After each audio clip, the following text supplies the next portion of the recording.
Assalamualaikum warahmatullahi wabarakatuh. Kembali lagi di channel Portal Dimensi dan tentunya masih bersama saya Kang Slamet di sini. Kali ini Kang Slamet akan membawakan kisah yang berjudul Antasena Mahendra Series 3 Pendekar Trimukti Tarung Batin.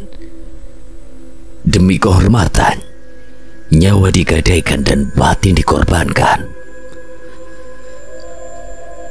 Cerita ini ditulis oleh Ristori. Sebelum kita masuk ke ceritanya, buat kalian yang belum subscribe channel ini, tekan tombol subscribe-nya terlebih dahulu dan tekan tombol notifikasinya agar kalian tidak ketinggalan cerita terbaru dari Portal Dimensi. Dan jangan lupa share sebanyak-banyaknya. Gak usah berlama-lama lagi, langsung saja kita masuk ke ceritanya. Antasena Mahendra Series 3 Pendekar Trimukti Tarung Batin.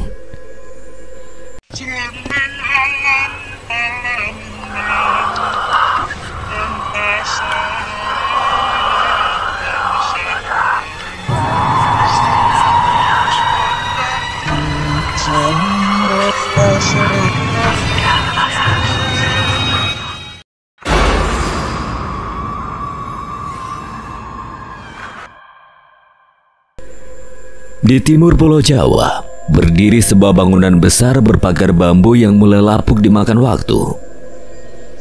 Letaknya tersembunyi di balik hutan rimba, jauh dari hiruk-pikuk perkampungan. Tempat itu bukan milik saudagar kaya, juga bukan milik bangsawan. Namun dari luar aura mencekam menyelimuti sekelilingnya. Itulah Padepokan Gagak Hitam, tempat bernaungnya para penganut ilmu hitam yang namanya sudah lama dibicarakan dalam bisik-bisik penuh ketakutan. Di salah satu bangunan utama yang cukup besar, beberapa lelaki setengah baya duduk berjajar di kursi kayu. Wajah mereka keras dan dingin, sorot matanya tajam bagi ular berbisa. Tampak jelas mereka bukan orang sembarangan. Suasana ruangan itu sunyi namun tegang. Pertemuan mendadak ini berlangsung atas perintah Ki Suralaya, pemimpin Padepokan Gagak Hitam yang namanya selalu dikaitkan dengan banyak peristiwa berdarah. Di ujung ruangan, Ki Suralaya duduk di kursi utama.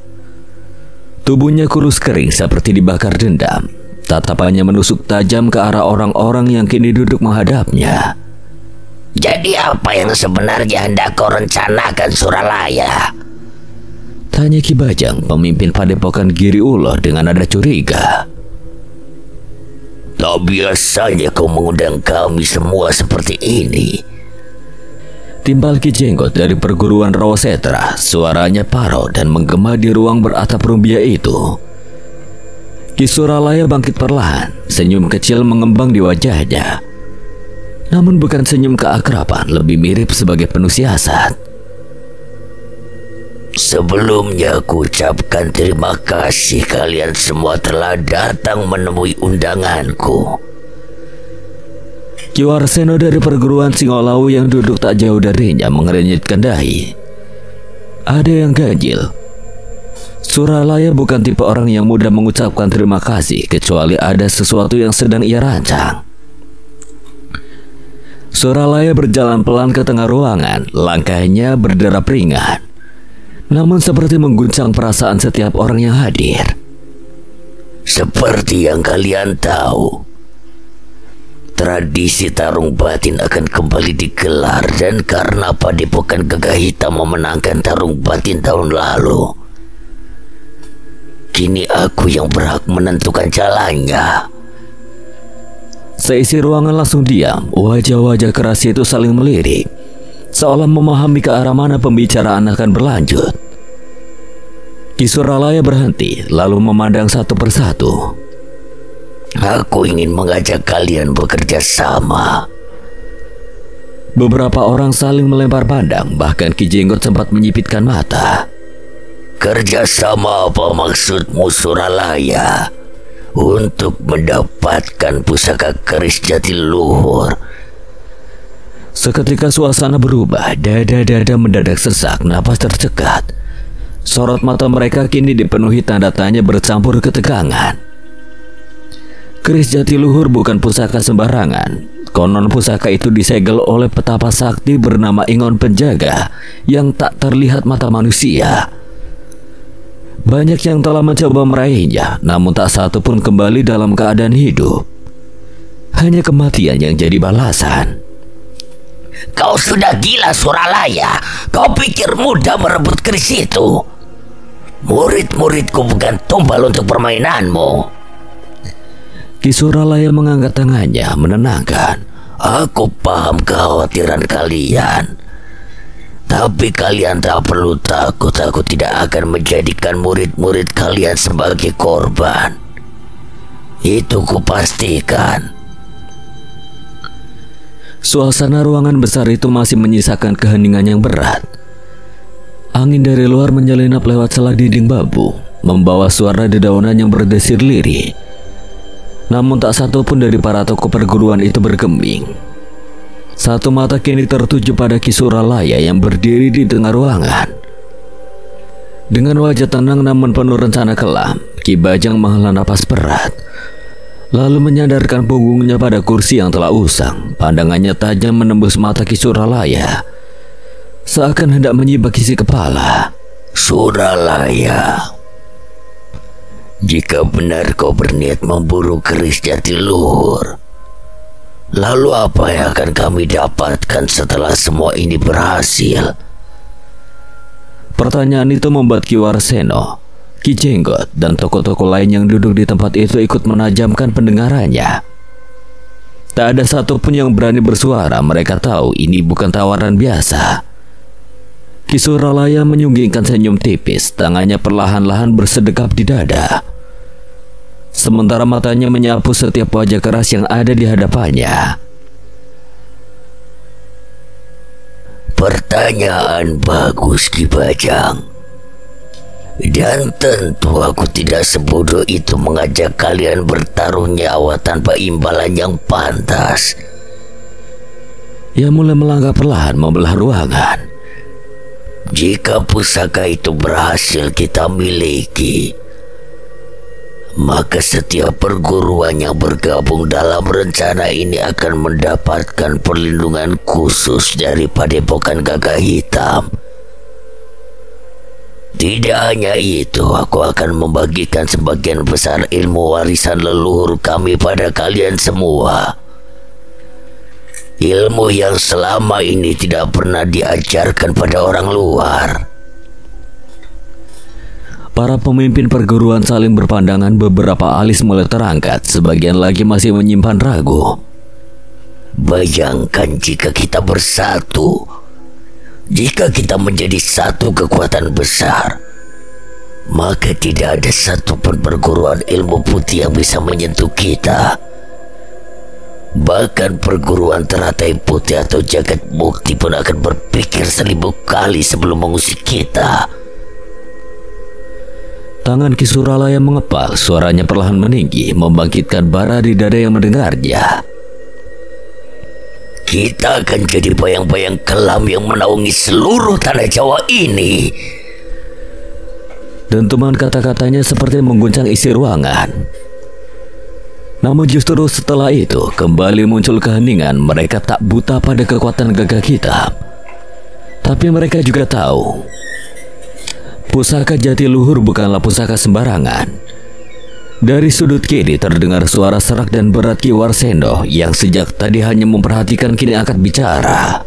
Kau bicara besar, Suralaya, tapi aku belum mendengar bagaimana caramu mendapatkan pusaka itu tanpa menubalkan murid-murid kami. Ki Suralaya mengalihkan pandangannya, senyumannya kembali mengembang. Kali ini lebih sinis. Aku tahu itu yang paling kalian khawatirkan. Tapi percayalah, bukan murid-murid kalian yang akan dijadikan korban. Apa maksudmu? Ki Suralaya mendekat ke meja bundar di tengah ruangan, lalu menepuk permukaannya perlahan. Kita akan memanfaatkan perguruan lain, perguruan yang berada di jalannya berlawanan. Kita jadikan mereka umpan.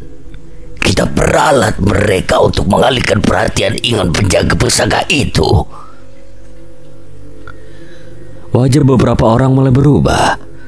Mereka tahu pengalihan perhatian Ingon bukan perkara sepele, tapi kalau berhasil maka pertahanan keris Jatiluhur akan terbuka. Selagi Ingon itu sibuk mencabik-cabik mereka, kita bergerak dari sisi lain, cepat, bersih dan tanpa suara. Kini mereka semua terdiam.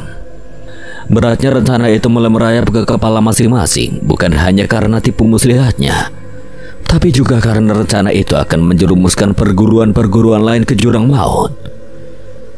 Namun sebelum keraguan itu membesar, Ki Suralaya tiba-tiba menghentakkan telapak tangannya ke meja, suaranya meledak. Ingat baik-baik, jika kalian berada di pihak Gagak Hitam, maka aku tidak akan menyentuh satu pun dari kalian.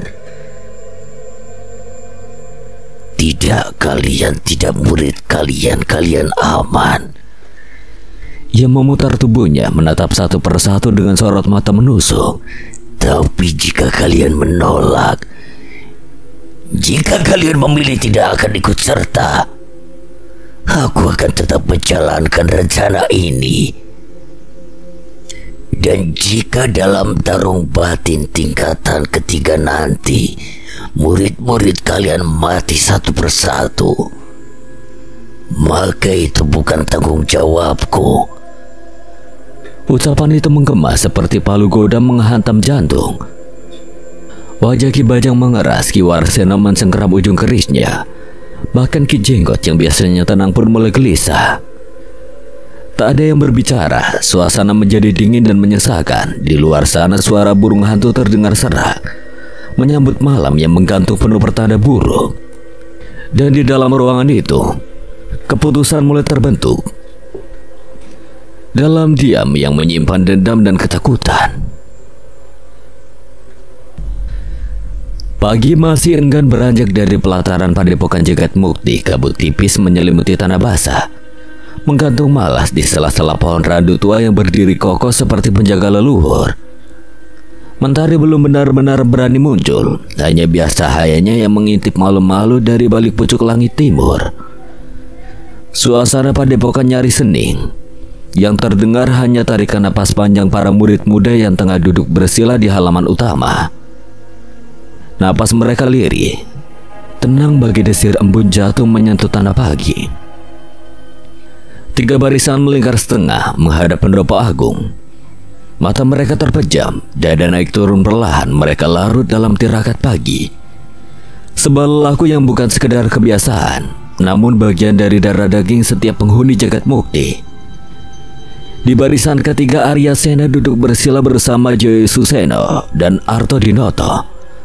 Wajah mereka tenang, tubuh tak bergerak sedikit pun. Setidaknya sampai suara langkah kaki dari arah gerbang memecah kesunyian. Langkah itu pelan namun berat, seolah tak membawa tubuh tapi niat yang besar. Arya perlahan membuka kelopak mata, setengah saja, hanya sekedar cukup untuk mengintip. Dari celah gerbang bambu yang setengah terbuka, tampak seorang lelaki berbaju hitam pekat melangkah masuk. Di dada bajunya tersemat sulaman lambang teratai putih. 2 orang lainnya menyusul di belakang berjalan tanpa suara. Gerakan mereka rapi, tatapannya tajam, tapi bukan penuh amarah, lebih seperti menatap dunia dari tempat yang lebih tinggi. Tanpa sepatah kata mereka melangkah ke arah pendopo utama, tempat Ki Naralaya. Pemimpin padepokan duduk bersila dengan tenang, memegang cangkir tembaga berisi teh hangat yang masih mengepul. Sama seperti pagi-pagi sebelumnya, dahi Arya mengkerenyit. Suara dalam kepalanya mulai bertanya-tanya. Tamu dari luar perguruan? Apa maksud kedatangan mereka? Jarang ada orang luar datang ke Jagat Mukti tanpa pemberitahuan, apalagi dari perguruan yang menyandang lambang seagung teratai putih. Perguruan itu bukan sembarangan. Mereka cukup terkenal dengan ilmu bela dirinya. Aku menoleh ke kiri, di sana duduk Seno. Tegak seperti arca batu, mata terpejam rapat, seolah dunia ini tidak lebih dari ilusi pagi. Bahkan langkah kaki orang asing pun tidak mampu menggoyahkannya. Arya membisik pelan. No, Iku sopo tumben ada tamu? Tak ada sautan, Seno tetap diam seperti mayat yang masih bernapas. Hanya dada yang sedikit bergerak naik turun dengan irama yang tenang, entah tidak mendengar atau memang tidak ingin menjawab. Arya mendecak. Ditanya malah menang towe. Tak menyerah, Arya menoleh ke arah Arto yang duduk tak jauh darinya, juga tampak khusyuk, namun sedikit lebih hidup daripada Seno. Arya menyikutnya pelan. Arto membuka sebelah mata, pelan seperti kadal bangun dari hibernasi. Kenapa? Arya menggerakkan dagu menuju ke arah pendopo. Ikut tamu dari perguruan lain, kira-kira mau apa yo? Arto menyipitkan mata mengikuti arah yang ditunjuk. Ya mungkin mau adu tanding. Senyum tipis muncul di bibir Arya. Entah kenapa kata pertarungan selalu membuat darahnya berdesir. Bukan karena amarah, tapi karena gairah. Namun belum sempat ia membuka mulut untuk menimpali, terdengar suara langkah berat dari arah belakang.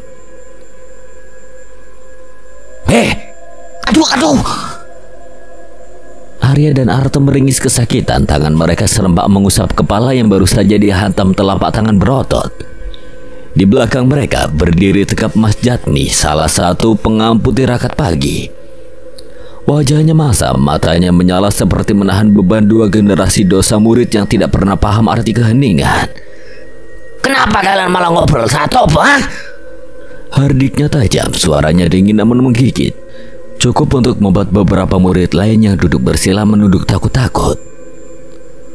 Arya menoleh pelan, masih memegangi kepala. Di sebelahnya Arto juga tampak menahan ngilu sambil meringis lebar. Namun seperti biasa mereka tidak bisa diam tanpa membela diri. Iki Mas, Arya, dia yang ngajak kamu duluan. Loh, aku cuma tanya loh Mas. Nih dia nggak mau jawab yuk gak apa-apa toh. Arto menggerutu sambil menatap kosong ke arah pohon randu. Tapi nih awakmu orang ngajak ngomong ya aku ora bakal nyauti. Mas Jatmi memejamkan mata sejenak yang menarik napas panjang seolah tengah menghimpun kesabaran yang setiap harinya diuji oleh dua murid yang paling banyak akal, tapi paling malas tapa. Kalian berdua ini memang tiada dari tanpa membuat keributan. Tangan kanannya lalu menunjuk ke arah barat pelataran di bawah terik matahari pagi yang mulai meninggi. Tampak dua batu besar tersusun seperti altar panas. Berdiri kokoh di tengah tanah lapang, itulah tempat pengasingan. Tempat bertapa bagi murid-murid yang tidak khusyuk atau banyak tingkah. Tanpa alas kepala, tanpa teduhan, tanpa belas kasihan. Kesana kalian sekarang juga, bertapalah di pengasingan. Perintah Mas Jatmi tanpa nada tawar. Arya dan Arto saling melempar pandang. Wajah mereka seperti dua orang yang baru divonis hukuman gantung, tapi terlalu sering dijatuhi hukuman hingga rasa takutnya pun sudah tumpul. Tak ada yang berbicara, hanya saling menyikut pelan. Arya mengangkat alis, Arto menggeleng lesu, namun keduanya tetap berdiri menunduk dan mulai melangkah menuju titik panas itu. Langkah mereka pelan dan berat, seolah setiap jengkal tanah yang dilalui adalah jalan menuju dapur mereka. Di dalam hati keduanya sudah menghitung. 5 menit pertama kulit kepala mulai kesemutan. 7 menit kemudian panasnya meresap sampai ubun-ubun. Namun sebagaimana hukuman-hukuman sebelumnya, rasa kapok itu seperti air hujan di atas daun talas. Sebentar terasa lalu hilang bersama angin. Dan pagi itu pun kembali hening, seolah dua anak nakal tadi memang ditakdirkan untuk selalu mencuri sedikit warna di tengah dunia yang mencoba hening dalam tirakat. Pagi merayap perlahan dari celah pepohonan, menyusup ke salah-salah genteng pendopo padepokan Jagat Mukti.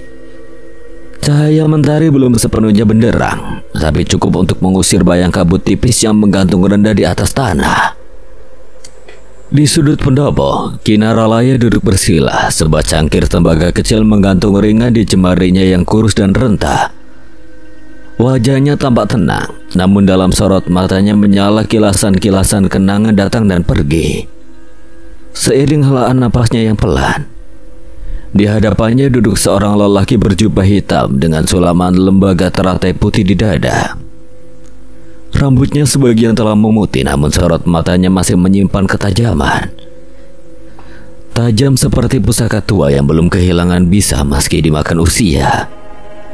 Ia adalah Ki Lesmana, pemimpin perguruan Teratai Putih. Sekaligus sahabat lama, sahabat yang pernah berjanji untuk berjalan seiring sebelum dunia berubah menjadi ladang kepentingan dan darah. Senang rasanya kau masih sudi datang, Lesmana. Suara Ki Naralaya terdengar tenang tapi menggema di antara dinding kayu tua. Berapa tahun sudah sejak terakhir kali kita bercakap? Bukan hanya mengirim kabar lewat murid. Ki Lesmana tersenyum kecil, namun gurat di dahinya tidak mampu ia sembunyikan. Ada sesuatu yang dibawanya dan bukan sekedar kenangan. Aku kesini bukan untuk bernostalgia, Nara. Ada hal penting dan tidak bisa kutunda lagi. Ki Naralaya menurunkan cangkirnya ke meja, suasana mendadak senyap. Hanya anginnya mengaduk ujung tirai pendopo dan suara hembusan napas para murid dari kejauhan masih dalam tirakat paginya. Ki Lesmana menghela napas, beban yang dibawanya terasa menekan bahunya. Dan sebagian darinya hendak diletakkan di sini. Ada apa, Lesmana? Ini tentang tarung batin. Mata Ki Naralaya bergeser, namun tubuhnya tetap diam. Tak ada kata keluar dari mulutnya, hanya kelopak mata yang sedikit mengerenyit. Tangannya yang semula memegang lutut kini memegang cangkir. Tarung batin. Napasnya tertahan, jemarinya mengetuk pelan sisi cangkir, menandakan pikirannya mulai menyelam ke masa lalu. Nama itu, tarung batin, adalah suara dari masa silam. Suatu waktu ketika pertarungan tidak sekadar adu kekuatan, tapi juga ajang penyucian diri. 5 pendekar dari masing-masing perguruan saling menguji bukan untuk menang, tapi untuk saling melihat luka, mengenali cahaya dan membungkam keangkuhan. Namun kini, tarung batin yang akan datang bukan seperti dulu. Ada yang berubah dan perubahan itu membuat hati kami tak tenang. Ki Naralaya masih diam, tatapannya tak lepas dari wajah sahabatnya. Namun pikirannya menjauh. Ia tahu kedatangan Ki Lesmana pagi-pagi seperti ini bukanlah pertanda baik. Pasti ada badai yang dibawanya. Dulu kita percaya tarung batin adalah lelaku untuk menyatukan batin dan mengikis kesombongan. Tapi kini darah tertumpah. Jiwa melayang, persaingan berubah menjadi dendam. Pertarungan berubah menjadi pelampiasan. Bukan tarung batin, tapi tarung Dursila. Ki Naralaya menarik napas panjang, lalu melepaskannya perlahan. Ya sudah lama menduga akan datang hari seperti ini, karena itulah Jagat Mukti tidak pernah lagi mengirim murid ke ajang itu. Bukan karena takut, bukan pula karena merasa lebih suci, tapi karena ia tahu jalannya ditempuh ajang itu kini telah bergeser dari tujuannya. Ia lebih memilih menanggung cap pengecut daripada menjerumuskan murid-muridnya dalam pertarungan yang kehilangan makna. Lalu apa maumu? Kau tahu sendiri Jagat Mukti tidak akan ikut dalam tradisi itu lagi. Ki Lesmana tak langsung menjawab. Ia memandang sahabatnya yang kini berdiri membelakangi dirinya, menatap halaman tempat para murid masih bersila dalam keheningan. Aku tahu itu, Naralaya, tapi hanya kau yang bisa membantu kami. Ki Naralaya tak berbalik. Angin mengibaskan ujung jubahnya yang mulai usang, tubuhnya tetap tegak. Untuk apa aku membantu jika jalan yang ditempuh sudah menyimpang? Ki Lesmana melangkah satu tapak ke depan, suaranya kini lebih tegas, lebih menggigit. Kali ini bukan untuk siapa-siapa, aku hanya ingin mengembalikan marwah tarung batin. menyelamatkan apa yang tersisa sebelum semuanya runtuh. Lama Kinaralaya tak bersuara, tapi saat ia akhirnya menjawab, suaranya nyaris tak terdengar. Aku tahu niat baikmu, Lesmana. Tapi niat baik tak cukup untuk meluruskan jalan yang sudah dibengkokkan dengan kuasa. Aku tak datang membawa niat saja, Naralaya. Aku datang membawa peringatan. Kinaralaya akhirnya berbalik, wajahnya tak berubah tapi matanya menyala. Peringatan. Ini soal Suralaya. Nama itu jatuh seperti petir di pagi yang tenang. Kinaralaya terdiam dan sorot matanya berubah. Nama itu Suralaya bukan sekedar nama. Ia perlahan duduk kembali. Apa maksudmu? Suralaya telah menanam racun dalam tarung batin. Mereka bermain dengan ilmu kotor, memperalat aturan dan menancapkan pengaruh ke dalam perguruan-perguruan kecil. Ini bukan lagi adu batin. Ini perebutan kuasa. Kinaralaya memejamkan mata. Ia tahu jika Gagak Hitam yang menang, maka tidak akan ada yang bisa menghalangi tangan mereka menulis ulang hukum leluhur. Dan ketika hukum leluhur dilanggar, maka kehancuran hanya tinggal menunggu waktu. Kami ingin mundur. Suara Kilasmana pelan, getir seperti daun kering yang jatuh di atas tanah basah. Kami ingin menarik diri dari pertarungan. Tapi kemenangan Gagak Hitam memberi mereka hak penuh untuk menekan, hak untuk memaksa. Kini mereka merangkul padepokan-padepokan kelam, penganut ilmu hitam. Aku khawatir tarung batin kali ini tak lagi kehilangan makna, tapi akan menumpahkan lebih banyak darah dari yang pernah kita bayangkan. Kinaralaya mengatupkan jemarinya di atas lutut, pandangannya kosong, tertuju jauh ke arah masa lalu yang kini hanya tinggal serpihan. Tarung batin bukan sekedar pertarungan, tapi pernah jadi jembatan antara kehormatan dan kesadaran. Dan satu-satunya jalan untuk menghentikan ini adalah dengan mengalahkan mereka. Suara Kilasmana bergetar bukan karena takut tapi karena beban. Kita harus memenangkan tarung batin, lalu mengembalikan marwah yang dulu pernah kita jaga bersama. Kinaralaya menunduk diam. Dalam dada terasa ada desir yang bergerak perlahan. Ia tahu apa yang dimaksud sahabat lamanya itu, dan ia tahu pula apa yang harus ia relakan jika melangkah kembali ke medan yang dulu telah ia tinggalkan. Lesmana. Nadanya seperti gumaman angin pagi yang melintas di sela pepohonan. Jagat bukti tidak didirikan untuk bertarung. Ilmu yang kami rawat bukan untuk menaklukkan, tapi untuk menjernihkan batin.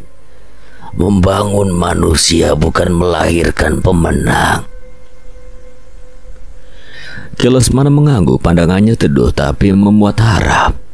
Aku mengerti, Naralaya, tapi hanya untuk kali ini. Setelah kita menang, kita rebut kembali hak untuk mengatur tarung batin, dan setelah itu kita jaga agar ilmu hitam tidak pernah lagi masuk ke dalamnya. Kinaralaya masih diam, tapi dalam diamnya ada sesuatu yang bergerak halus tapi pasti. Apakah itu secercah keyakinan? Ataukah justru sisa-sisa keraguan yang belum usai? Akhirnya dengan nada lirih namun jelas ia berkata, "Baiklah." Suara itu tak menggelegar, tapi cukup untuk membuat dada Kilasmana sedikit mengendur, seperti beban yang terangkat setengah dari bahu. Aku akan membantumu. Kepalanya terangkat perlahan, tatapannya menembus mata Kilasmana sebelum ia melanjutkan. Tapi dengan satu syarat. Apapun syaratnya katakan. Jagat Mukti tidak akan mengibarkan panji, tidak akan membawa nama. Aku akan mengirim beberapa murid, tapi mereka akan bertarung sebagai bagian dari teratai putih. Kilasmana sempat terdiam, wajahnya menoleh ke belakang, ke arah muridnya yang berdiri diam sejak awal. Salah satunya, Sagara melangkah maju, wajahnya tenang, tapi ada sesuatu yang tertahan di matanya. Romo. Para murid juga ingin bertarung demi nama teratai putih.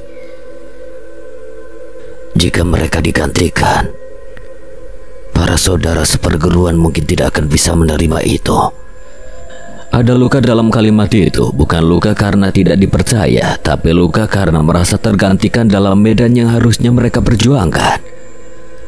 Kilasmana menunduk, menahan napas. Ia mengerti, tapi ini bukan soal harga diri. Ini tentang sesuatu yang lebih besar daripada sekedar kehormatan. Apa murid-muridmu itu bisa diandalkan? Kinaralaya tak langsung menjawab, bibirnya hanya membentuk senyum kecil. Bukan senyum angkuh, tapi senyum yang menyimpan keyakinan lama yang tidak pernah ia tunjukkan pada siapapun. Ujilah mereka dengan caramu, dengan standarmu. Aku tidak akan menghalangi. Kilasmana mengangguk disertai tawa kecil yang terdengar berat. Aku percaya padamu, Nara, tapi tetap aku harus melihat sendiri. Kinaralaya tak berkata, hanya mengangguk pelan lalu menatap ke arah taman kecil di sisi timur pendopo. Di sana, di antara pepohonan dan kabut pagi, beberapa murid masih duduk bersila, tenggelam dalam tirakat yang tak terganggu oleh percakapan dunia. Langkah Kilasmana terdengar saat ia berdiri. Tarung batin akan dilangsungkan 1 minggu dari sekarang. Kirim muridmu 3 hari sebelumnya ke tempat yang telah kami sepakati. Semoga kita masih bisa menghentikan gagak kita bersama. Kinaralaya berdiri, tangan kanannya terangkat menepuk pelan bahu sahabatnya. Tatapan mereka bertemu, tak ada senyum, tak ada kata manis. Hanya sorot 2 orang tua yang masih berusaha menjaga api kecil di tengah badai yang kian menggila. Selama kita berada di jalan yang benar, Gusti Allah pasti buka jalan. Tugas kita hanya jaga selebihnya kersaning langit. Kilasmana mengangguk tanpa menambah kata. Ia melangkah pergi. Sagara dan Kunto menyusul di belakang, menyusuri jalan setapak yang kini mulai diterangi cahaya mentari. Mereka melewati barisan murid Jagat Mukti yang telah membuka mata dari tapak. Ada yang menoleh, ada yang tetap menunduk, tapi semua tahu pagi itu bukan pagi biasa. Di bawah tiang pendopo, Kinaralaya berdiri membisu, matanya menatap punggung ketiga tamu itu sampai hilang di balik rimbun bambu yang memagari sisi timur padepokan. Dalam dadanya 1 nama kembali menyala, nama lama yang selama ini hanya ia simpan dalam doa atau diam. Kang Mas Suralaya, kenapa kau masih belum juga berubah? Angin malam dari lembah perlahan naik, merayap diam-diam melalui celah-celah papan kayu dinding padepokan. Udara dingin menggantung tipis menyelimuti setiap jengkal pelataran dengan kesunyian yang terasa asing. Di halaman barat, suara langkah sandal kayu terdengar tergesa, meski tetap tenang dalam iramanya. Mas Jatmi melangkah pelan, kedua tangannya bersilang di belakang punggung, tatapannya lurus ke depan, tajam. Namun tanpa emosi, 2 pemuda yang sedang merapikan tempat wudhu segera menghentikan gerakan mereka. Seno dan Arto. Kalian berdua ikut aku ke pendopo. Suaranya datar, tak ada perjelasan, tak ada penekanan, tapi cukup membuat udara terasa sedikit lebih berat.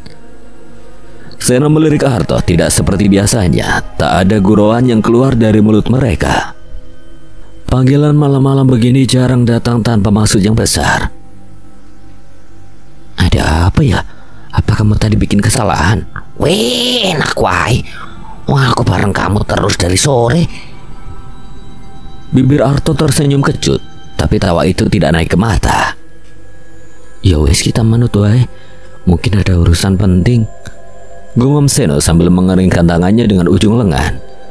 Mereka menyusul dari belakang, langkah kaki menyatu dalam irama sunyi. Pendopo Jagat Mukti sudah diterangi lampu minyak yang bergoyang perlahan. Bayangan-bayangan menari di dinding bambu. Suasana yang biasa terasa damai kini justru menghadirkan kecemasan samar. Di tengah pendopo, Kinaralaya telah duduk bersila, jubah abu-abu tua menyelimuti tubuhnya. Di hadapannya mengepul uap tipis dari cangkir tembikar yang sudah lama menjadi sahabat malam. Wajahnya seperti biasa tenang, teduh, tapi sorot matanya tidak bisa menyembunyikan sesuatu yang belum terucap. Assalamualaikum, Ki. Waalaikumsalam. Kalian sudah sholat? Sudah, Ki. Ada apa, Ki? Arto bikin kesalahan ya? Arto menoleh dengan cepat. Alisnya naik setengah jengkal, tapi ia hanya mendesah pendek di hadapan Kinaralaya. Bahkan godaan untuk bercanda pun harus ditahan. Kinaralaya tertawa kecil. Tidak, kalian tidak salah apa-apa. Duduklah, aku hanya ingin bicara. Ia menunjuk ke tikar pandan di hadapannya. Seno dan Arto segera duduk bersila. Punggung tegak, mata menatap penuh takzim. Mengenai apa, Ki? Tanya Arto pelan tapi tidak bisa menyembunyikan rasa ingin tahunya.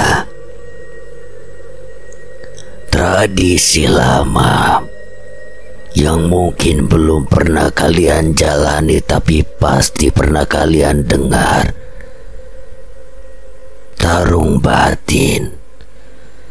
Seno mengerutkan dahi. Arto melirik sejenak lalu kembali fokus pada sosok di depannya. Aku pernah dengar, Ki, tapi bukannya Jagat Mukti tidak ikut lagi dalam tarung batin? Kinaralaya mengangguk. Dulu kami ikut, tapi sejak beberapa tahun terakhir aku memilih menarik diri. Lalu kenapa sekarang, Ki? Tatapan Kinaralaya mengeras sedikit, pandangannya seolah menembus ruang, menatap jauh melampaui malam yang ada di hadapannya. Karena tarung batin tidak lagi seperti dulu. Kini ia telah ternoda. Beberapa perguruan tidak segan memakai jalan sesat. Mereka mengikat sukma, memanggil makhluk gaib, bahkan mempersembahkan tumbal. Kata-katanya meluncur tenang, tapi menampar sunyi malam seperti semburan bara di balik angin. Seno menunduk, Arto mengepalkan jemari di atas lutut.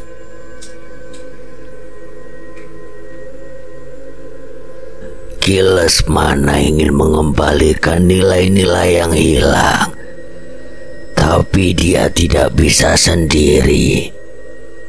Dia butuh kita karena kebaikan, tidak bisa hanya diam. Ya harus dihadirkan kembali. Aku ingin kalian ikut, tapi bukan atas nama Jagat Mukti. Seno dan Arto saling pandang, tak ada tawa, tidak ada keberatan, hanya kebingungan yang perlahan menjelma ke dalam kesadaran. Maksudnya, Ki, kami menyamar sebagai murid Teratai Putih. Kalian akan menjadi bagian dari mereka. Menyatu tidak hanya untuk bertarung, tapi untuk menyelidiki. Menyelidiki apa, Ki? Perguruan Gagak Hitam. Jika benar mereka memakai ilmu hitam, kita harus punya bukti, bukan hanya curiga. Kita butuh kepastian sebelum menghadapinya. Matanya menatap dalam. Suara tetap tenang tapi menyimpan bara. Ia tahu menuduh tanpa bukti hanya akan jadi angin, dan untuk menyentuh kegelapan mereka harus masuk ke dalamnya. Tapi kenapa kami? Bukankah ada yang lebih layak? Kinaralaya menatap mereka, tatapannya bukan hanya melihat tetapi membaca. Ia seperti menyelam ke dalam dada dua pemuda itu, mencari sesuatu yang tak tampak oleh mata biasa. Karena tarung batin bukan tentang kekuatan, tapi tentang batin. Tentang siapa yang bisa menahan amarah, tetap jernih dalam rasa takut, dan tidak terjerumus dalam rasa menang. Kalian sudah sampai pada tahap itu.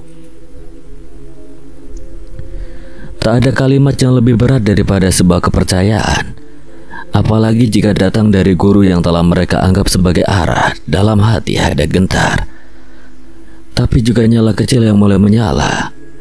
Seno dan Arto mengangguk hampir bersamaan. Tidak karena tak punya pilihan, tapi karena tidak ingin mengingkari keyakinannya yang telah ditanamkan sejak lama. Maaf Ki, apa hanya kami berdua yang akan diutus ke sana? Kinaralaya tak langsung menjawab, pandangannya perlahan berpindah, menembus ruang pendopo yang separuh gelap. Di kejauhan di bawah pohon mangga tua yang berdiri angkuh di pojok halaman, daun-daunnya bergoyang pelan. Suara malam masih terus berbisik dan di sanalah jawaban menanti. Seno dan Arto ikut menoleh, mata mereka menyiratkan tanya yang sama. Tapi sebelum sempat bertanya lebih jauh, suara Kinaralaya terdengar pelan, namun mengiris senyap seperti bila tipis yang tampak. Keluarlah, aku tahu kau ada di sana. Sejenak sunyi, lalu terdengar gemerisik, daun kering bergeser, diseret oleh langkah ringan yang belum tentu bersalah. Dari balik batang pohon mangga tua muncul sosok bayangan yang tak asing, langkahnya canggung. Tangan kanannya sibuk menggaruk kepala. Meski jelas tak ada kata di sana, mulutnya menyunggihkan senyum. Setengah malu, setengah bangga, seperti anak kecil yang baru saja ketahuan mencuri kue di dapur. Insting Kinara memang ngeri. Belum sempat aku batuk udah dipanggil aja. Maaf Ki, saya tadi cuma lewat, terus ya kebetulan dengar. Suaranya pelan, seperti sedang menyusun alasan agar tidak disuruh pulang. Seno dan Arto langsung saling pandang, wajah mereka berganti rona. Bukan karena terkejut, tapi karena tahu ini akan merepotkan. Arya? Seno menutup mata sejenak, napasnya berat. Arto menunduk seperti baru saja dijatuhi hukuman sebelum persidangan dimulai. Ki, apa dia juga akan ikut? Tanya Seno nyaris berbisik seolah berharap pertanyaannya tidak benar-benar terdengar. Kinaralaya tidak segera menjawab, tapi senyumnya halus penuh makna sudah cukup menjelaskan arah angin. Karena dia sudah mendengar, maka lebih baik sekalian ikut. Seno memukul keningnya pelan. Arto menghela napas panjang seperti menarik kesabaran dari dasar perut. Mereka tahu persis tabiat Arya, bicara tak disaring, langkah tak ditakar, dan selalu mengikuti suara hatinya sendiri. Betapapun keras suara itu. Ki, kenapa harus Arya? Apa nggak sebaiknya Rajiman saja atau cukup kami berdua? Tapi Arya yang kini mendekat pelan seperti tak merasa bersalah, malah duduk bersila di antara mereka. Tangannya menepuk bahu Arto, ringan namun menyebalkan. Tenang, aku serius, aku nggak bakal bikin kacau, janji. Arto menoleh, tatapannya penuh keraguan. Omonganmu koyo angin, ora iso dicekel. Ya wis tak cekel dhewe wae to, sing penting iso ana angin. Tuh kan Ki, belum mulai udah bikin kepala cenut-cenut. Kinaralaya hanya menatap mereka bertiga, senyum tipis tak lepas dari wajahnya. Tapi ketika ia bicara lagi nadanya berubah, lebih dalam, lebih menembus. Kalian bertiga mungkin belum menyadari, tapi kalian dipertemukan bukan karena kebetulan. Sunyi menetes, hanya suara angin malam dan nyala lampu minyak yang sesekali berkeripik. Seno, kau tenang, tidak mudah terbawa arus, tidak terburu-buru. Dalam badai pun kau adalah jangkar. Seno menunduk pelan, menerima seperti tanah menerima hujan pertama. Arto, kau kadang terlalu mudah percaya, tapi justru dari situlah kau belajar memahami manusia. Keputusanmu sering benar karena kau tak pernah gegabah. Kau adalah api kecil, bisa memberi hangat, bisa membakar. Arto tak berkata apa-apa, tapi matanya diam-diam berkaca. Arya, kau memang tidak bisa ditebak, tapi hatimu bersih. Kau tahu mana benar, mana sesat meski tanpa aturan. Kau selalu memilih jalan yang terang. Arya tidak menanggapi, tak ada senyum, tak ada cengiran. Hanya sepasang mata yang memandangi tanah di hadapannya, seolah sedang menahan sesuatu yang belum pernah tumbuh sebelumnya. Rasa dihargai. Kalian bertiga berbeda, tapi justru karena itulah kalian saling melengkapi. Suara Kinaralaya mengalir perlahan namun pasti, seperti akar yang merambat masuk ke tanah yang telah retak. Tim tidak selalu lahir dari mereka yang paling akrab, tapi dari mereka yang bisa saling percaya, dan kepercayaan akan melahirkan kedekatan. Tak ada yang berbicara, bahkan Arya pun diam lebih lama dari biasanya, seolah kalimat itu menjebaknya dalam ruang sunyi yang tidak ingin ia ganggu. Kinaralaya memejamkan mata sebentar, memberi jeda, memberi ruang bagi semua yang ia tanam untuk tumbuh di hati mereka. Lalu membuka matanya pelan dan menatap Seno yang kembali angkat suara. Ki, kalau benar kami akan berhadapan dengan ilmu hitam, ajian seperti apa yang mungkin mereka gunakan? Kinaralaya menatap dalam, lalu menarik napas sebelum menjawab. Ajian Pangiwa Sukmo. Seno, Arto, dan Arya saling menatap, tak ada yang langsung mengenal nama itu. Tapi dari getaran dalam suara Kinaralaya, mereka tahu itu bukan ajian biasa. Ilmu apa itu, Ki? Tanya Arya kali ini tanpa nada main-main, rasa ingin tahunya murni. Ilmu yang memperkuat tubuh dan batin, tapi bukan olah rasa. Bukan lewat latihan mereka memanggil makhluk dari alam lain. Setan-setan diberi tubuh, diberi ruang, dan sebagai gantinya manusia menyerahkan dirinya.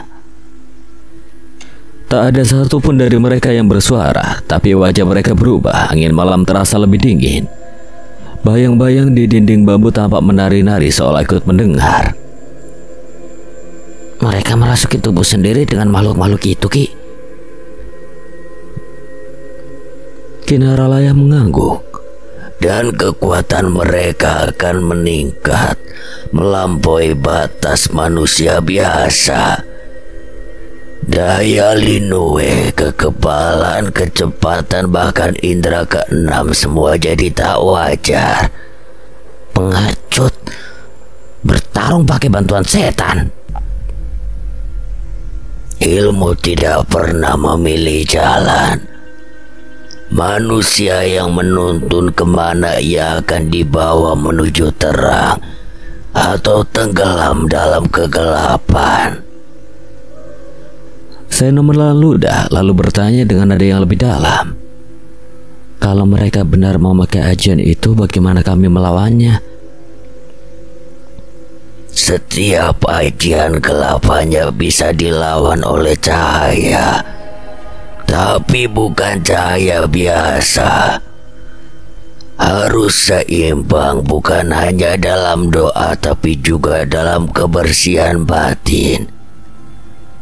Karena Pangiwa Sukmo menyerang bukan hanya tubuh, tapi sukma. Tak ada suara yang menyambut, tapi malam seperti ikut menahan napas. Tiga pemuda itu tahu yang menanti mereka bukan sekedar pertarungan, tapi ujian bukan hanya untuk tubuh, tapi juga untuk jiwa. Arta mulai gelisah, jemarinya meremas ujung celana. Matanya menunduk seperti sedang berbicara pada dirinya sendiri. Tapi Ki, bagaimana kami bisa tahu kalau kami cukup kuat? Kami bahkan belum pernah melihat ilmunya secara langsung.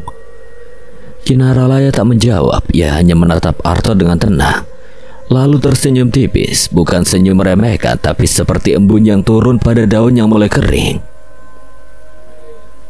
Kalian tidak perlu tahu seberapa kuat kalian. Cukup tahu siapa yang kalian yakini. Ucapnya pelan namun mengendap. Ia membetulkan duduk, menegakkan punggung seperti akan menyampaikan sesuatu yang lebih besar dari sekedar jawaban. Tidak ada satupun ilmu segelap apapun yang mampu menandingi kuasa Sang Pencipta. Selama niat kalian lurus dan apa yang kalian pelajari dijaga dengan ikhlas, Gusti Allah akan membuka jalan bahkan untuk hal-hal yang tidak bisa dilihat oleh mata. Kata-kata itu masuk perlahan, tapi dalam, seperti air dari sumur yang ditimba saat musim kemarau panjang. Dada Arta sedikit mengendur, rasa ragu yang sempat tumbuh perlahan mulai surut. Tapi Kinaralaya belum selesai. Ada 3 hal yang harus kalian perhatikan di sana. Arya yang sedari tadi duduk dengan kaki hampir selonjor kini menegakkan duduknya. Apa saja itu, Ki? Pertama, perhatikan tempat dilangsungkannya tarung batin. Nada suaranya berubah, tak lagi setenang sebelumnya. Kini ada sedikit tekanan, seperti sedang berbicara pada mereka yang hendak memasuki wilayah yang tidak semua orang bisa kembali darinya. Ilmu seperti Pangiwa Sukmo tidak hanya dipanggil dengan mantra. Mereka menanam raja, menabur sesajen, atau membuat ruang khusus. Bisa dari tanah, bisa dari benda, bisa dari darah. Setiap sudut harus kalian cermati. Benda sekecil apapun bisa jadi pembuka gerbang. Ketiganya mengangguk pelan, sorot mata mereka menajam, tak lagi seperti murid yang mendengarkan wejangan, tapi seperti berjalan yang mulai melihat gelap di ujung lorong. Kedua, aku curiga ada orang dalam yang memuluskan jalan mereka. Bukan hanya dari perguruan Gagak Hitam, tapi mungkin juga dari pihak penyelenggara. Seseorang yang menjaga ritual-ritual itu tetap tersembunyi. Ia adalah tangan yang tak kelihatan. Jadi selain bertarung kami juga harus mencari siapa dia. Jika dia tidak ditemukan, maka kegelapan akan tetap tumbuh, dan meski kalian menang, akar kebusukan itu akan tetap hidup. Sejenak sunyi, hanya suara malam yang sesekali melintas lewat tiupan angin. Dan yang ketiga, kalimat itu menggantung. Ia menatap satu persatu wajah di hadapannya. Tak tergesa, tak terburu, tatapan yang seolah ingin menyampaikan bahwa yang akan ia ucapkan lebih berat dari 2 sebelumnya. Jangan sampai ada korban jiwa. Suara itu jatuh seperti batu di permukaan danau yang tenang. Getarannya terasa sampai dasar. Ilmu seperti Pangiwa Sukmo sering menuntut tumbal. Jika tak dicegah, akan ada nyawa yang dijadikan bayaran. Bisa murid, bisa penonton, bisa siapa saja yang berada di lingkungan ritual itu. Ketiganya terdiam, dada mereka mulai terasa sesak. Tiba-tiba semua ini terasa lebih nyata. Bukan sekedar misi, tapi pencegahan atas kehancuran yang bisa melukai banyak orang tanpa suara, tanpa peringatan. Pertarungan ini bukan tentang menang atau kalah, tapi tentang menjaga agar yang gelap tidak memakan terlalu banyak terang. Lalu ia menatap mereka satu persatu dengan sorot mata yang menyala dalam senyap. Aku percaya pada kalian bukan karena kalian paling kuat, tapi karena kalian dipertemukan bukan oleh kebetulan, tapi karena memang digariskan untuk berjalan bersama. Sebab yang akan kalian hadapi tidak bisa ditanggung seorang diri. Dan malam itu di bawah langit yang redup tanpa bintang, ketiganya masih duduk bersila. Tak lagi berbicara, tak lagi bergerak. Tapi dalam diam itu sesuatu sedang tumbuh, bukan sekedar keberanian, tapi pemahaman tentang takdir, tentang beban, tentang kepercayaan yang tidak bisa ditawar. Mereka tahu tidak ada jalan kembali. Karena begitu kaki melangkah ke lingkaran tarung batin, maka seluruh jiwa ikut dipertaruhkan. 2 hari sebelum keberangkatan, pelataran jagat mukti seolah menarik napas panjang. Angin yang biasa mengalir pelan kini terasa lebih tajam, menyusup lewat celah dinding bambu dan sela-sela pohon randu yang menjulang membisu. Langit digelayuti mendung ringan menggantung di atas padepokan seperti menahan sesuatu yang akan segera dilepaskan. Sejak pagi, Mas Jatmi sudah memantau latihan. Seno dan Arto menjalani tirakat dengan tertib. Keringat membasahi pelipis mereka. Gerakan demi gerakan silat dijalankan di bawah panduan sunyi dan gemerisik dedaunan. Di sudut halaman lain, para murid bergantian mengulang jurus-jurus dasar. Sementara suara gamelan sayup dari pendopo kecil membuat waktu terasa lebih lambat dari biasanya. Namun jauh dari keramaian itu, di belakang padepokan aliran sungai kecil mengalir tenang di antara batu-batu besar yang ditumbuhi lumut. Di tepiannya, Arya berdiri dengan nada terbuka. Tangan mengepal, napasnya memburu. Di hadapannya sebuah batu sebesar kepala kerbau diam tak bergeming. Kinaralaya berdiri tak jauh di belakang. Jubah kelabunya bergetar perlahan ditiup angin lembah. Tatapannya tajam tapi penuh kesabaran. Fokuskan tenangmu ke satu titik. Tenaga dalammu harus menyatu dengan mantra, jangan sekedar diucapkan. Rasakan dari dalam dadamu. Arahkan ke kepalan tanganmu saat tinjumu bergerak, lepaskan seluruhnya. Arya mengangguk, matanya lurus menatap batu itu. Napasnya ia atur pelan, diulang-ulang dalam dada mantranya yang telah ia hafal sejak membaca warisan dari kitab eyangnya. Ajian Brajamusti, ilmu yang memberikan kekuatan fisik dan spiritual yang luar biasa kepada penggunanya. Ajian ini sering dikaitkan dengan kemampuan untuk menangkal serangan fisik dan meningkatkan serangan. Salah satunya adalah tinju Brajamusti. Namun ajian itu bukan hanya soal tenaga. Ia adalah perpaduan antara ketepatan batin dan kehendak jiwa. Jika tak sejalan, ajian itu bisa menyakiti pemiliknya sendiri. Mantra mengalir dari bibir Arya, namun tak cukup dalam. Sekali ayunan dilepas, kepalan itu menghantam batu dengan seluruh keyakinan. Batu itu hanya bergetar. Arya terpental setengah langkah ke belakang. Tangannya terasa kesemutan hingga ke siku. Anjir, nyeri juga. Tenagamu belum terfokus sempurna. Coba sekali lagi. Arya tak menjawab, matanya mengeras. Ia menarik napas panjang, kembali mengambil posisi. Kali ini lebih tenang. Mantra diulang pelan, diserap ke dalam dada. Ia merasa ada sesuatu yang mulai terkumpul di tangan kanannya. Padat, panas seperti arus yang mendorong dari dalam. Tinju kembali dilepas. Suara yang terdengar hanya dentuman ringan. Tak ada ledakan, tapi kulit tangannya terluka dan darah tipis mulai mengalir dari sela ruas jari. Arya terduduk sambil memegangi tangannya. Kinaralaya langsung melangkah cepat, memegang lengan muridnya dengan lembut. Cukup Arya, kau belum siap menahan tekanannya. Kita lanjutkan besok. Namun Arya menggeleng, tatapannya menyala. Satu kali lagi Ki, hanya satu kali saja. Kinaralaya diam sejenak. Ia mengenal semangat itu. Keras kepala tapi bukan karena ego, karena keyakinan. Dan meski ia tahu resikonya, ia tidak bisa menahan tekad yang sudah mendidih.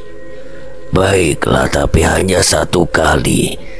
Jika kau gagal lagi tidak ada ulangan. Arya menunduk. Ia meredahkan tubuhnya. Kaki dibuka dengan tangan dikepal pelan. Mantra diucapkan kali ini bukan dengan lidah, tapi dari dasar napas. Tenaga dalamnya bergerak, menyusup ke tulang-tulang, memusat di satu titik. Sekali ayunan, tinju itu menghantam batu dengan dentuman kering. Batu pecah separuh, retakan menjalar seperti akar yang menembus tanah. Debu batu berterbangan sebelum akhirnya kembali diam bersama aliran sungai. Arya terdiam dengan napas memburu. Tangan kanannya gemetar hebat. Kulitnya memerah, uratnya menegang seperti lilitan kawat panas. Ia terduduk perlahan, menahan nyeri yang menyengat hingga ke pundak. Berhasil Ki. Ia menyeringai, senyum puas terselip di antara rasa sakit. Kinaralaya segera berlutut menekan titik-titik di tangan Arya dengan dua jarinya. Daya lembut mengalir dari tangannya. Luka mereda perlahan, tapi sorot matanya tidak menunjukkan rasa lega. Kau memang berhasil, tapi dampaknya lebih besar dari yang kuduga. Nanti juga sembuh Ki. Kau hanya boleh menggunakannya dalam kondisi genting. Tidak lebih dari 3 kali. Jika kau paksakan, tanganmu bisa hancur. Arya mengangguk, senyum masih menggantung di bibirnya. Meski nyeri masih terasa jelas dalam dirinya, ia sudah menyimpan ajian itu dalam-dalam sebagai senjata yang tidak boleh digunakan sembarangan. Ia tahu, ajian Beraja Musti telah menjadi bagian dari dirinya.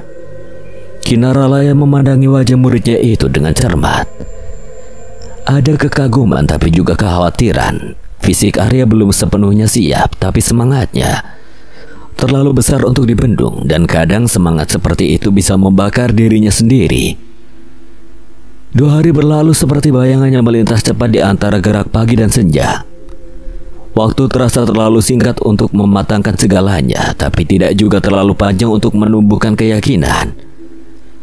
Hari keberangkatan tiba dalam sunyi yang dingin. Embun masih menggantung di ujung rumput saat ketiganya berdiri di gerbang utama padepokan. Matahari belum sepenuhnya naik, tapi sinarnya sudah mulai mengusap pucuk-pucuk daun dengan lembut. Tangan Arya telah membaik, meski masih dibalut kain tipis yang telah diolesi ramuan dari Mas Jatmi. Seno dan Arto tampak sudah siap, masing-masing membawa kantong kain sederhana di pundak berisi bekal secukupnya, juga beberapa tanaman obat. Kinaralaya berdiri di hadapan mereka. Di sampingnya Mas Jatmi memegang kantong tambahan yang hendak diserahkan di saat terakhir. Ingat, tanganmu gue durung mari tenan. Ojo kakean tingkah. Gelem awakmu reso cewek.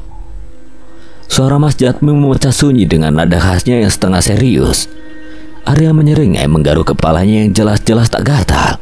Yuk nanti tak minta tolong cewek ke Mas Jatmi wae. Ngawur rasudi. Gak usah cewek sekalian. Kinaralaya hanya menggeleng pelan. Ia tahu benar tabiat muridnya itu. Tidak bisa ditekan dengan ancaman, hanya bisa disentuh dengan kepercayaan. Maka ia bicara dengan nada datar tapi mengandung keyakinan. Kalian sudah tahu apa yang harus dilakukan.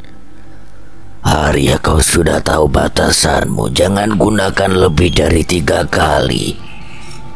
Aku percayakan Seno untuk mengingatkanmu. Seno hanya menoleh sekilas pada Arya lalu mengangguk ringan. Arya tertawa kecil. Tenang Ki, kalau Seno yang ngingetin aku pasti manut. Kinaralaya melanjutkan.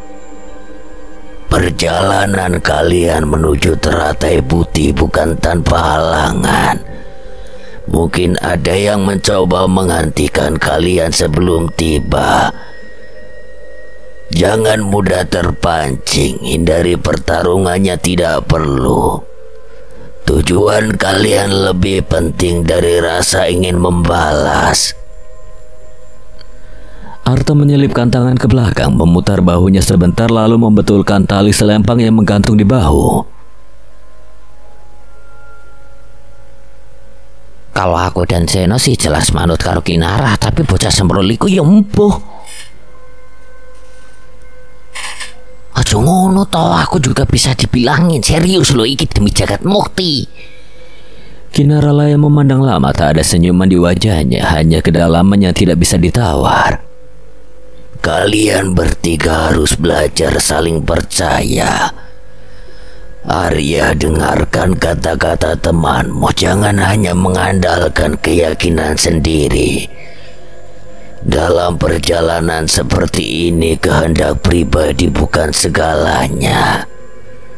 Ketiganya mengangguk, tak satu pun membantah. Mas Jatmi menepuk bahu mereka satu persatu. Tak ada nasihat panjang, hanya kalimat pendek yang dibalut kepercayaan. Ingat, meskipun kalian akan dikenali sebagai murid Teratai Putih, tetap jaga nama baik jagat mukti. Ojo nganti mempermalukan guru-gurumu. Jadilah wong sing iso migunani kanggo liyane.